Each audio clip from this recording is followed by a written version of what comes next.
बरगढ़ नृसिंहनाथ मंदिर परिसर में विश्व खाद्य दिवस पालित मंदिर परिसर में यात्री निवास सम्मुख में अहिंसा क्लब और विभिन्न अनुष्ठान सहयोग में विश्व खाद्य दिवस पालित होइछि।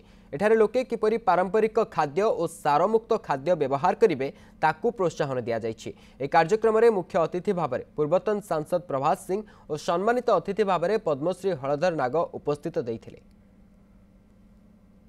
विश्व खाद्य दिवस पालन कर खाबार लगी समाज के आम विदेशी जिनिस नहीं खाऊँ सार भी नहीं खाऊँ आम अल्पायु होकर मरी जाऊँ आम केन्ता कर जो दिन बची पार्मा समाज के केन्ता कर सुस्थ रखमा ये उद्देश्य विश्व खाद्य दिवस पालन करा होचे।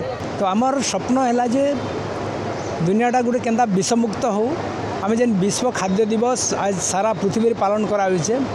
आमे विषर खाद्य के लेकिन विश्व दिवस पालन नहीं करूँ जेनता कि आमे नेचुरल वे रे जेनता कि आमर पारंपरिक हिसाब से आमे चाष करके आमे खाएमा एवं लोक मान को खुआमा ही संकल्प नहीं आज कार्यक्रम करूँ।